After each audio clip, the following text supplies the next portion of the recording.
De retour sur le plancher des vaches français après un petit séjour en Écosse.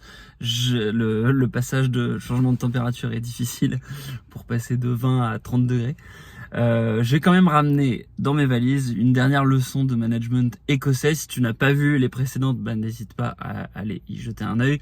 Concrètement, en visitant le château de Stirling, j'ai vu pas mal de panneaux qui évoquaient des leçons de gestion de royaume pour les rois, et je me suis dit qu'on pourrait en tirer des leçons intéressantes pour nos carrières d'active worker. Alors la leçon d'aujourd'hui, c'est l'art de la mise en scène, l'art du spectacle. Concrètement, on a deux cas très caricaturaux de rois qui ont fait des bonnes choses et des mauvaises choses. Le mauvais exemple, c'est Jacques III. On en a parlé dans la vidéo précédente sur l'art de se construire un support politique, qui était très mauvais pour ça. Il était désengagé de son peuple. Et une chose qu'il a pas du tout faite, c'est organiser des banquets, organiser des grosses fêtes, organiser notamment des tournois. Ce qu'a fait à l'inverse son prédécesseur Jacques II, qui lui était excellent pour ça. Il a organisé des tas de tournois où il faisait venir des chevaliers qui s'affrontaient, et voilà, il en mettait plein la vue à tout le monde. Pour illustrer ça, en fait, dans le château de Stirling, tu peux visiter une salle où c'est la salle des banquets, je sais plus exactement comment elle s'appelle. Et si tu veux, en Écosse, c'est quand même un endroit où il fait extrêmement froid l'hiver. Et Jacques II, lui, il voulait faire kiffer ses invités. Donc, ce qu'il a fait, c'est que, évidemment, il s'est fait une cheminée derrière lui, puisqu'en gros, il y avait sa table qui dominait la salle, et puis une salle avec des tables tout en longueur. Et ce qu'il a fait, c'est qu'il a fait mettre des cheminées le long de la salle. Donc, au lieu d'avoir une seule cheminée pour chauffer juste son côté, il y avait en gros une cheminée derrière chaque convive.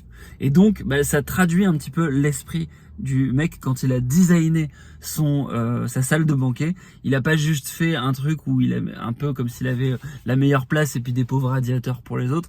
Littéralement, tout le monde avait accès à une cheminée de bois. Et à l'époque, le bois, c'est quelque chose qui coûtait extrêmement cher. Et donc, ça illustre bien, si tu veux, ce principe de l'art de la mise en scène. Alors, comment toi, tu peux utiliser ça dans ton quotidien d'active worker?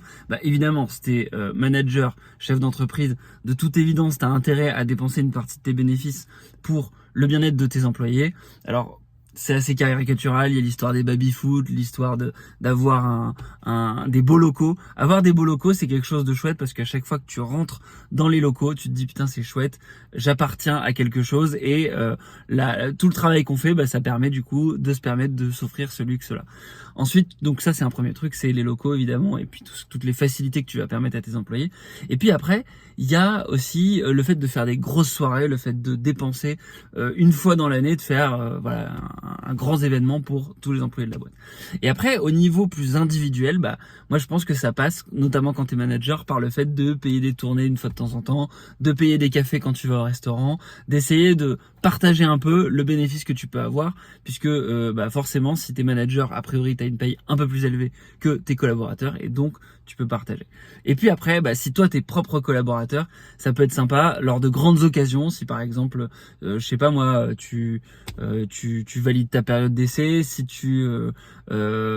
t'as un achievement important dans ton taf, ou même un achievement personnel, quelque chose que tu veux fêter une fois de temps en temps, où tu fais un voyage, tu ramènes un petit truc, tu ramènes une boîte de gâteaux, voilà. T'essaies de faire partager, de faire kiffer tes collègues une fois de temps en temps. Ça permet simplement de sortir un peu du cadre et d'instaurer une bonne dynamique. Alors après, si tu t'entends pas avec tes collègues, si ça va pas, etc., c'est autre chose, et ça c'est peut-être pas une bonne idée.